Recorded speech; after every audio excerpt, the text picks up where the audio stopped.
কোনো মিথ্যাকে সত্যের প্রলেপ দিয়ে বলা, অর্থাৎ এমন ভাবে মিথ্যে বলা যে তা সত্য বলে মনে হবে। বলা বাহুল্য, এভাবে সত্য বলতে গেলে ছলনার আশ্রয় নিতেই হয়। যুধিষ্ঠিরের মতো সত্যবাদীকেও যুদ্ধের প্রয়োজনে এমনি ছলনা করে সত্য কথা বলতে হয়েছিল।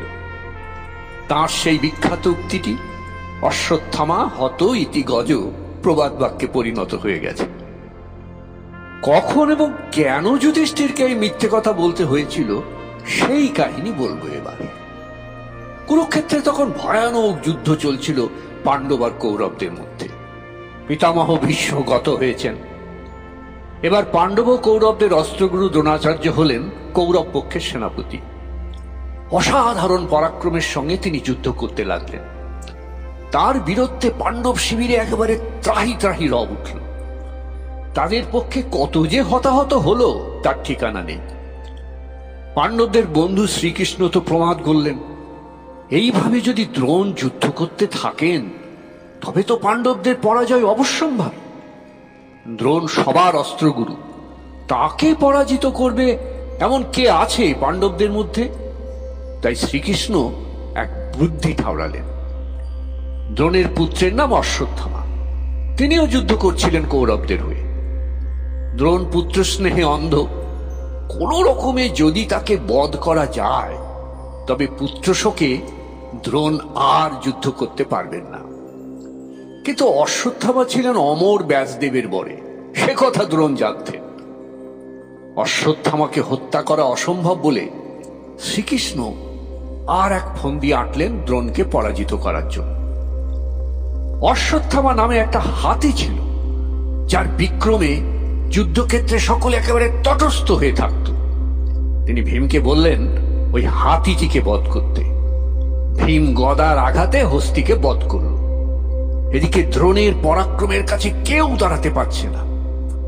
এদিকে ভীমও কম যান না, তার গদার আঘাতে আঘাতে জর্জরিত হয়ে দুর্যোধন রণে ভঙ্গ দিয়ে চলে গেলেন। সৈন্যরা ভয় পেয়ে গেল।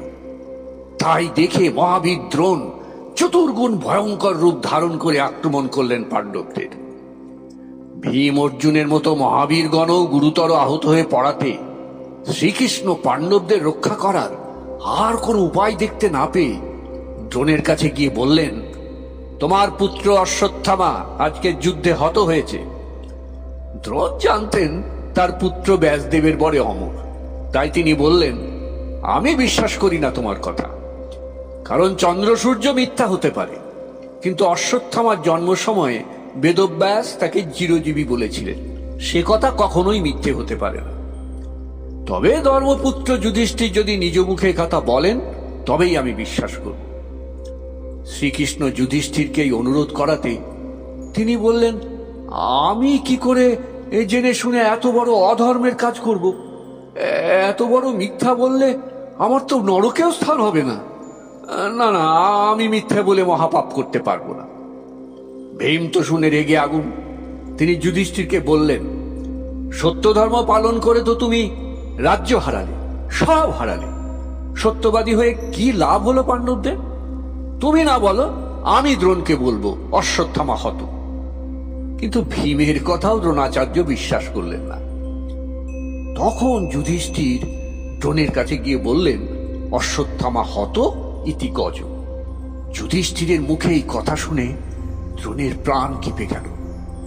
তিনি বললেন, আবার বলো তো, তুমি কি বললে? যুধিষ্ঠিরকে তখন ছলনার আশ্রয় নিতেই হলো। ইতি গজ কথাটিকে তিনি এত আস্তে বললেন যাতে দ্রোণের কানে ভালো করে না পৌঁছায়। তার উপরে ভীম করলেন কি, প্রচন্ড শব্দে রণবাদ্য বাজাতে আদেশ করলেন সৈন্যদের, যাতে করে ইতিগজ কথাটি ঘোরতর বাদ্যের নিচে চাপা পড়ে যায়। তার ফলে অশ্বত্থামা নামে হস্তিটি যুদ্ধে হত হয়েছে একথা দ্রোণাচার্য বুঝতেই পারলেন না। স্বয়ং যুধিষ্ঠিরের মুখে পুত্রের মৃত্যু সংবাদ পেয়ে দ্রোণ শোকে অধীর হয়ে অস্ত্র ত্যাগ করে উচ্চ ঈশ্বরে কাঁদতে লাগলো। চোখের জলে তার বুক ভেসে যেতে লাগলো। এই অবস্থায় ধৃষ্টদ্যুম্ন খড়গের আঘাতে দ্রোণকে বধ করলেন। সেনাপতিবিহীন কৌরবগণ ও তাদের বিশাল সৈন্যবাহিনী হাহাকার করতে লাগলো। এইভাবে মহাবীর দ্রোণাচার্যকে হত্যা করে পাণ্ডবগণ জয়ের পথ সুগম করলেন ঠিকই, কিন্তু সত্যবাদী যুধিষ্ঠিরের মুখে উচ্চারিত এই মিথ্যা কথাটি অশ্বত্থামা হত ইতি গজ প্রবাদ বাক্যে পরিণত হয়ে গেল। বুঝলে কেমন লাগলো আজকের এপিসোড?